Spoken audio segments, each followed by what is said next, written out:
आगे पड़ेगा ना।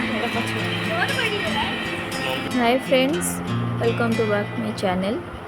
जय जगन्नाथ। आशा करें समस्त बहुत भल थे। आज राखी पूर्णिमा थिला कि आम झील मो मो भाई आम बुलवा जाइलु। एबे आम मैजिक रे जाऊँ। वीडियोटी को एंड जाए देखंतु और लाइक करंतु। जब चैनल रे नुआ अछंती तबे चैनल को सब्सक्राइब कर दियंतु।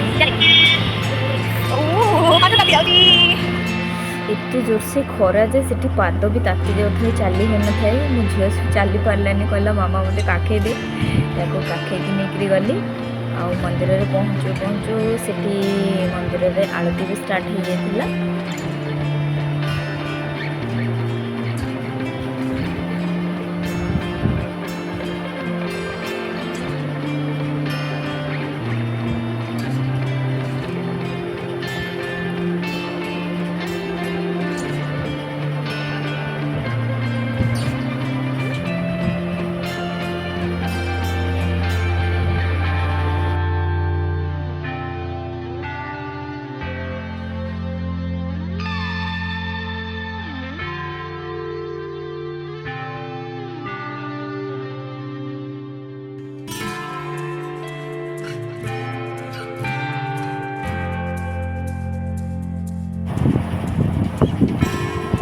बुलवा सारी एबे बहुत जोर से भूख लगुला। तो झील कहला कि आम मोमोज खाइबा।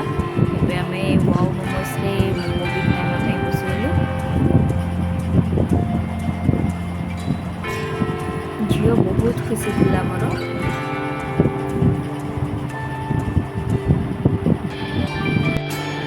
से केते खुशी एबे एक्शन ने भी देखि दउछि मो एते खुशी अछि।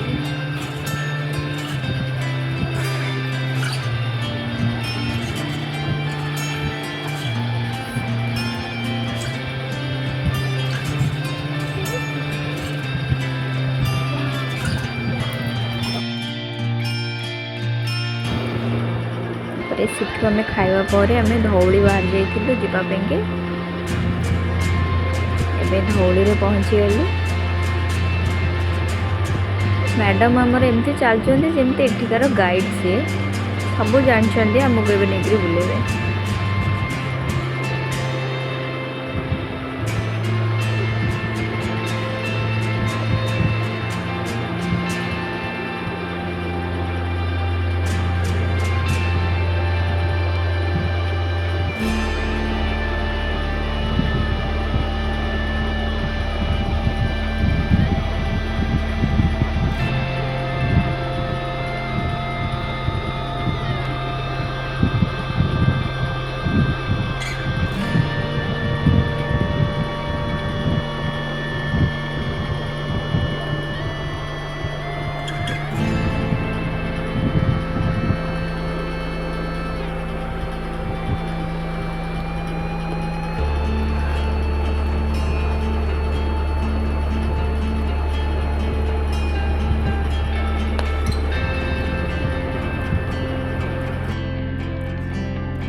ଏବେ ବୁଲାବୁଲି ସାରିକି ଘରକୁ ଫେରିଲା ବେଳକୁ 5ଟା ହେଇଯାଇଥିଲା।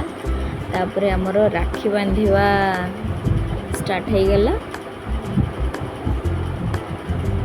ମୋ ଝିଅ କହ୍ନେଇ ହାତରେ ରାକ୍ଷୀ ବାନ୍ଧୁଛି।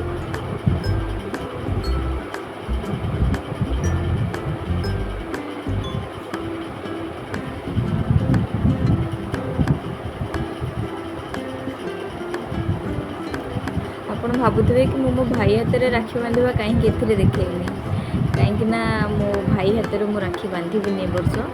ମୋ ବଡ଼ ବାପାଙ୍କର ଡେଥ୍ ହେଇଯାଇଛି, ସେଥିପାଇଁ କି ଏ ବର୍ଷ ମୋ ଭାଇ ହାତରେ ରାକ୍ଷୀ ବନ୍ଧା ହେବନି।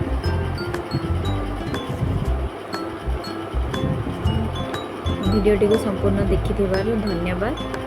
ଭିଡ଼ିଓକୁ ଲାଇକ୍ କରିବେ, କମେଣ୍ଟସ୍ କରିବେ, ଯଦି କିଛି ଭୁଲ ଥାଏ ତ ମୋତେ କମେଣ୍ଟସ୍ରେ ନିଶ୍ଚୟ ଜଣାଇବେ, ଯେଉଁଟାକି ମୁଁ ନେକ୍ସଟ ଭିଡ଼ିଓରେ ମୁଁ ଆପଣମାନଙ୍କୁ ତାର କରେକ୍ସନ୍ କରିବାକୁ ଚେଷ୍ଟା କରିବି। ଚ୍ୟାନେଲକୁ ସବସ୍କ୍ରାଇବ୍ କରିବାକୁ ଜମା ବି ଭୁଲିବେନି। Thank you.